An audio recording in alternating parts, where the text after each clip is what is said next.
Hey there, welcome to the Jeff and Heidi Show, where you're going to have the opportunity to listen to and learn from everyday entrepreneurs. Well, welcome to the Jeff and Heidi Show. I'm Jeff Heggie of Jeff Heggie Coaching, and my co-host Heidi Anderson is with me from ECI Secure Pay. We are excited today to have John Willkom with us, and we're really excited to hear his story. He's a former D1 basketball player. He's got a really cool story, and he's gone on to do some amazing things from there. He's an author, and I'm actually just going to turn it over to John. And I told him before I was going to let him brag on himself. So that's what we want you to do. Tell us about yourself, what you're doing, and just fill in our listeners. Thanks for being with us.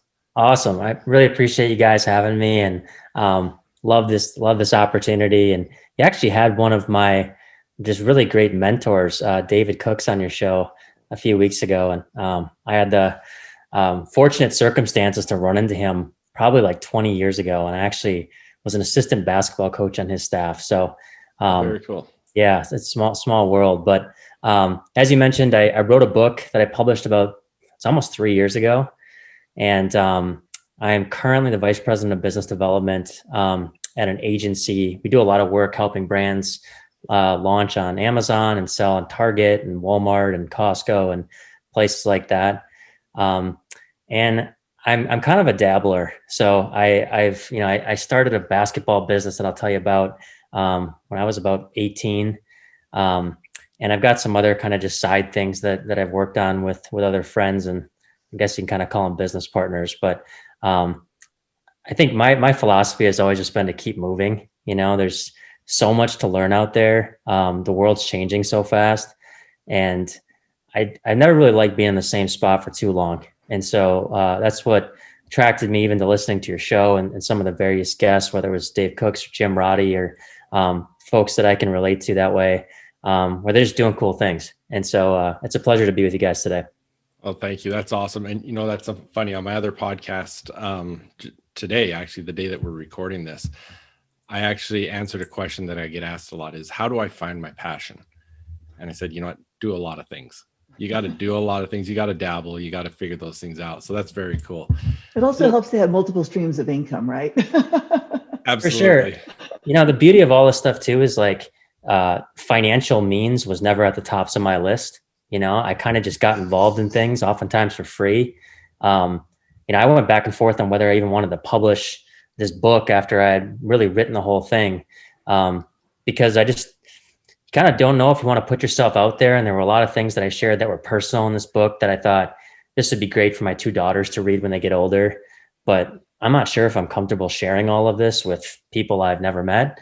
But I kind of just got to a point where I thought, if there's one kid out there that can benefit from the story, if there's, parents that have children that are, teenagers that, want to know what it's like to play Division I college basketball, or just the process to get to that point. I just thought I'd put it out there, and the reception's been amazing. And when you get random notes on Instagram or LinkedIn or Twitter, or people email you about different things, it kind of justifies that you made the right decision. That's very cool. So let's go that direction. Tell us more about the book, why you wrote it, and what people can expect. And we'll share it in the show notes, but share all you can about it. Sure. So I started journaling when I was actually in college. And a lot of it was just because I was going through things that I had never experienced before. I was a walk-on at Marquette. I was playing with two guys that would eventually play in the NBA. We would have Nike executives visiting our locker room and other pro athletes and coaches. And we had a free Gatorade machine in the locker room. And there were just so many things where I'm like, this is so cool. I want to remember it. So in the little free time I had, I'd write these, little kind of journal entries. And long story short, graduated from college. I'm not good enough to play professional basketball. I got a real job of sorts, and I kind of just let it all go and moved on with my life. And it wasn't until my wife was going through a medical residency more than 10 years later that she was working like 100-hour weeks. And I was at home and thought, I could watch 100 movies this year and probably like accomplish nothing. But it just kept kind of biting at me that I had this, I don't know, maybe half a manuscript sitting on my computer. And why don't I actually like do something with it. And so when my wife was like doing surgeries late at night, I got back into the book and just spent a lot of time on myself, kind of going back through it. And that in itself was interesting because I wrote so much of this book when I was 18, 19 years old. And then I came back and wrote the rest of it when I was in my 30s. So it very different perspectives and viewpoints. And I think a lot of people that have read the book have kind of commented on, they like the fact that I didn't go back and maybe change some of those things, even though reading it, I was like, yeah, I was probably a little immature then. And maybe I didn't think the same, but that was okay. And I think the fact that it was authentic and it kind of came from the heart and it was my story was something that I wanted to keep. And it was a good reminder too, just of where I came from and kind of what I had accomplished in those 13, 14 years. Well, I'm sure also if your audience are athletes or their parents and the 18-year-old young man who picks that up is going to relate to that. Whereas if you're writing it strictly from the grown-up you perspective, maybe they wouldn't, so that's a great idea. And like you said, keep it authentic. People love that. For sure. The number one thing for me with the book was I didn't want to provide a recap of all these statistics and games and all this stuff that happened. Like anybody can look that up. But I wanted to tell a story about how I felt during the whole thing. The times when you just wanted to like give up, or you're sitting in the cafeteria by yourself late at night with ice packs on your ankles thinking like, why am I doing this? And on the good stuff too, where, again, we had a Nike rep come by and say, hey, we're going to make these custom shoes for your basketball team. And I'm like, wow, those are awesome. And so there was a lot of cool moments like that, that people I got introduced to, people that just kind of opened my worldview up to things that I never really thought were possible or existed. And I think that really fueled me too, just when I thought about bigger picture, like what's possible in my career, where do I want to go? Maybe my ceiling isn't quite as small as what I thought it was back in college. That's really cool. Because really there are a lot of people that, whether they, wish they could have been in that position or that's where they're striving to be, they want to know what it's like. Do you know Vera Jo Bustos? No. Okay. She's got a similar situation. She ended up going and playing professionally in Greece. And her book, A Mindful Journey, is her journal of it. And it's really interesting, the concept you guys have of that, of being able to put yourself in those shoes. Like, no, I never played at Marquette. I that would have been pretty cool. But I can put myself in your shoes and have that experience and see what it's like. And I think that's a really cool thing to be able to share. And I like, as you said, that you left it at your 18-year-old self of when you were there. That's really cool. Yeah, what's funny is I obviously was never good enough to play beyond that. And I don't think I ever really aspired to do that. Like my thought for myself was just get the absolute most out of your ability. But also and I've thought about this a lot because companies I work with, other entrepreneurs that say, hey, John, like I want my product on Target shelves. Like, how do I get there? You have to be realistic with yourself in terms of like where you're at. Like, what do you do well? Where are you maybe missing the mark? And so whether that's like a personal evaluation or a brand, or you look at your company that way, I knew that even in college, I wasn't going to be playing basketball after that. And so I needed to get good at other things. I had an internship where I worked for a sports agent, and this guy had me making phone calls to all these businesses and just doing all this grunt work. But he was like, you need to learn how to sell stuff. You need to learn how to like interact with people you don't know. And he was right. And I eventually went and I got a job at Kellogg's, the cereal company, and they ended up moving me all over the country. And that kind of kickstarted my career. But I always remembered that because I thought, if there was one thing that I couldn't necessarily like learn on paper, like I had to be on the phone, or I had to be in front of people. And I needed practice, and he definitely gave me that. So you took basically when that grunt work and then your job at Kellogg's, and that's how you learned the skills to now do what you do as far as helping other companies get their products on the shelves. Yeah. I mean, it's always kind of like a zigzag journey. It's never a straight line. But yeah, I mean, I've been fortunate to learn from a lot of people, and even though I've worked for both big and small companies, I feel like my heart has always kind of been in like the entrepreneur's shoes. Well, it's not my business. I look at it like it's my business. And I encourage other people to do the same. It's like, I think just being honest with folks about what their chances are and what they need to do. And even if it's not the best fit, I'm probably the first one to tell them that, because I'd rather be a good consultant than someone that's just trying to sell something for the sake of selling it. Now, do you work mostly with people with like food product or like any kind of product? Like who's your ideal customer when it comes to that particular business? Yeah, I work with any types of products. In fact, our company probably helped get about 50% of what you see on a Target shelf today, we work with. We've done really cool launches in hair care and beauty, clothing, sporting goods, you name it.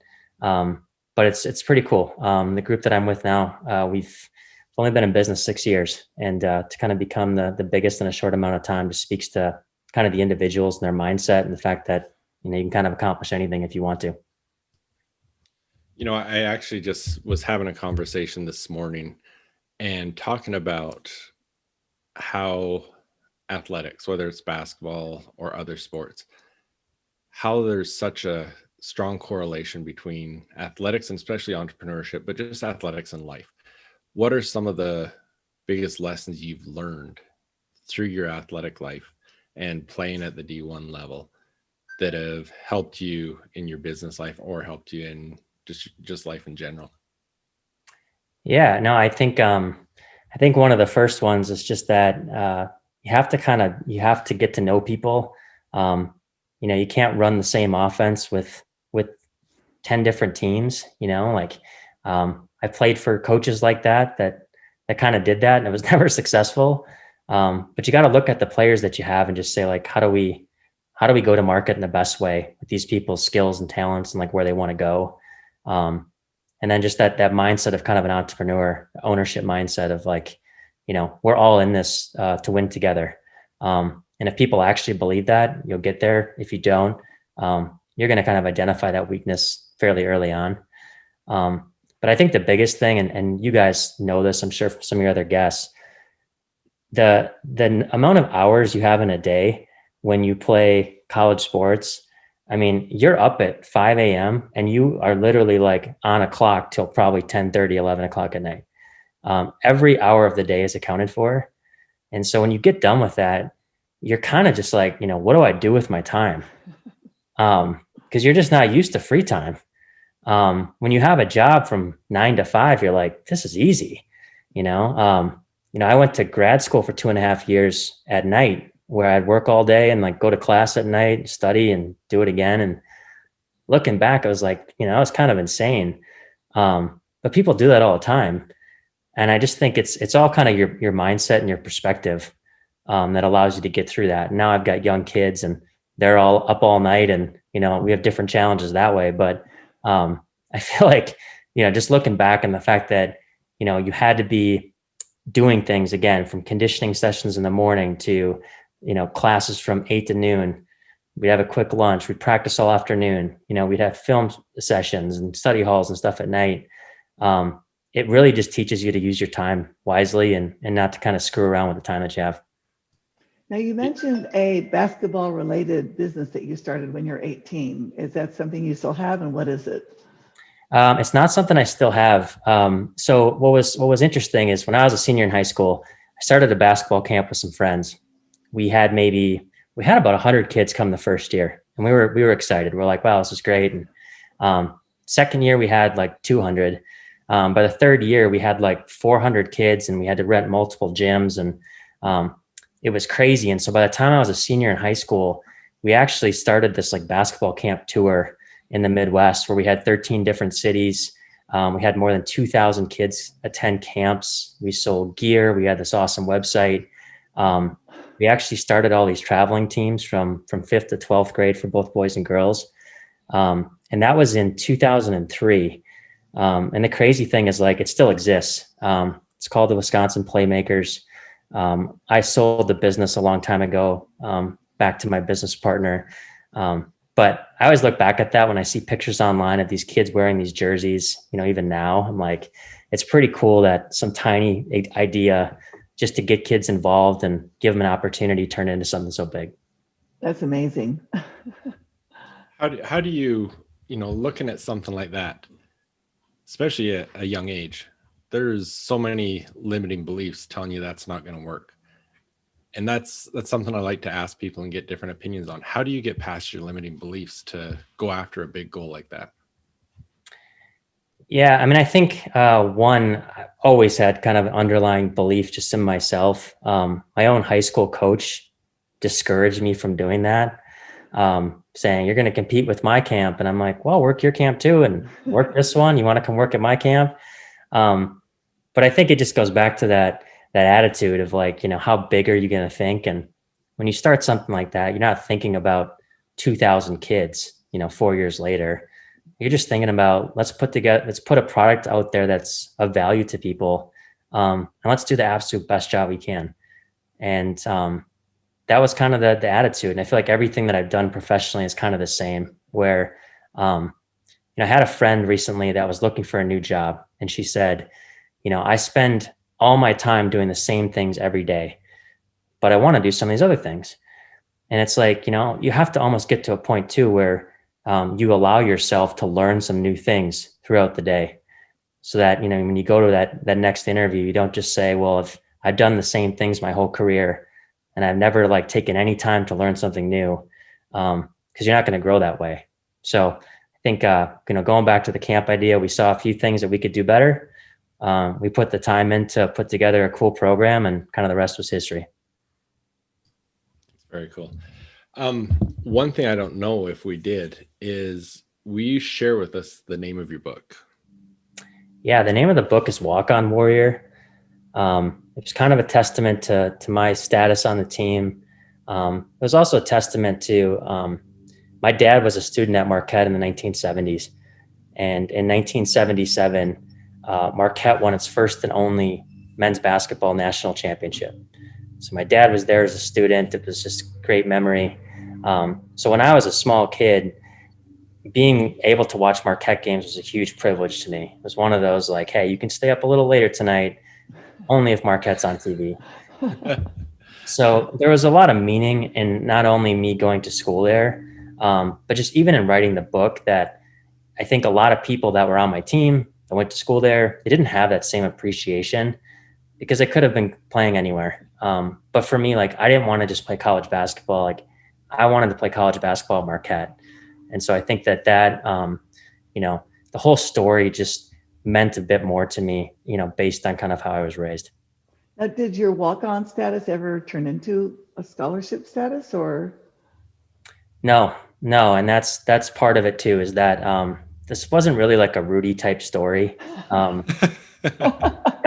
Just in terms of, I think a lot of people were shocked at kind of how this book ends. I ended up doing a lot of things even outside of basketball, where people, kind of commented on that. Like, I thought this was kind of a straight line journey, and you go from underdog to like, you reach this pinnacle and the story's over. But I kind of used the experience to go in different directions. And I think that's, if I could like parlay and just pass on any wisdom, to younger people, it's just, don't let experiences use you, like, take what you can from the experiences, put your heart and soul into it. But again, be realistic, with yourself, and whether that's a career in sports or something else. There's no shame in kind of getting to a point where you feel like you've maxed out, and maybe go in a different direction, and people should applaud that. That's awesome. Well, like I said, I'm going to make sure that we have the link to your book and everything in the show notes, but share with our audience where they can find you, how they stay in contact with you, or following you on social media. Yeah. So the name of the book, Walkon Warrior, it's available through Amazon. Almost 3 years later, it's still, I think, like the number 3 best-selling college basketball book, which is crazy. But you can, feel free to reach out to me on Twitter at John Willkom, LinkedIn, Facebook, Instagram, on all those channels. And love hearing from folks. Even if you absolutely hate the book, I'd love the feedback, because that's the only way you get better. Now, are you coaching? Are coaching, whether it's entrepreneurs or coaching athletes or anything right now, or is it? what is your, I guess I know you've got a lot of things going on, but. Yeah. So I'm not formally coaching. I did coach for a long time, kind of took a break when my wife and I started our family. But I kind of still consider myself a coach because I'm somewhat of a consultant to all these companies. And so while my official title isn't coach, I feel like that'll kind of always be a part of my DNA. Once you're a coach, you're always a coach. For sure. I have lots of kids that have graduated a long time ago that still call me coach. So, well, thank you. Appreciate you being on with us. Love the story and really want to push that people grab this book, The Walkon Warrior, and it's an incredible story. So thank you, John. Appreciate it. Yeah, thank you both. It's a pleasure to be on the show. Thanks for having me. I'm looking for entrepreneurs, athletes, coaches, and other high achievers who want to discover their full potential. Those that have dreams and desires of getting to the next level and just need to figure out how to get there. Hi, my name is Jeff Heggie. I'm a success coach, and I want to show you the truth about developing a powerful mindset. One of the biggest things holding people back from achieving their dreams is their own limiting beliefs. And the bad thing about limiting beliefs is they prevent you from discovering your true potential and cause you to settle for way less than you really deserve. I've seen this time and again in business, athletics, all areas of life. And worst of all, many people never get past the idea that achieving their biggest dreams in life is just that, a dream. But luckily, now there's a solution for this problem. So if you're an entrepreneur, athlete, coach, or other high achiever that really wants to get to the next level, but it just hasn't happened yet, here's the solution you've been looking for. I want to introduce you to High Achievers Mindset Secrets. High Achievers Mindset Secrets is designed to help you gain control of your future, become absolutely clear on your goals and how you're going to achieve them. Discover the true potential of what you have within yourself and live every day with confidence. Intentionally live the life you desire and much, much more. From day one, you'll be able to start implementing the strategies that will bring results into your life. High Achievers Mindset Secrets is designed specifically to meet your needs, and there's 3 options for you to choose from. First of all, there's the 6-module course. Over the course of these 6 modules, you'll learn the momentum cycle, the success cycle, and how to make them work in your favor. How to build confidence and self-belief. You'll learn to create clear goals, understand what you need to do to achieve them, and most importantly, you'll discover your why for each one. And I'll tell you now, it's not what you think. You'll learn the power of mindset questions, visualization, and having a vivid vision. You'll learn the difference between a fixed mindset and a growth mindset and how you can change it. You'll understand the importance of proximity as power. You'll create personal development habits that lead to success. And you'll create your own personal success formula. You'll also learn the connection of mindset and mental health, the importance of state, modeling, and mindfulness, and so much more. The second option is the Academy. In the Academy, you get the full 6-module course, plus some specific, specialized one-on-one coaching. In the team program, it's designed for athletic teams, sales teams, executive teams, any team that wants to maximize its potential. Each person on the team will go through the 6-module course, and then there will be some group coaching specifically with me. So again, if you're an entrepreneur, athlete, coach, or any other high achiever that really wants to get to the next level and you're committed to making it happen, you know every day counts. You deserve to be living the life that you want on your rules. You deserve to achieve those dreams, start that business, win that championship, get recruited, whatever that is that you desire. There's never been a better time in history to make a change and take charge of your future. You work hard, you want it bad, you're committed to making it happen. Let's do it now. So get on board with the High Achievers Mindset Secrets because I look forward to working with you.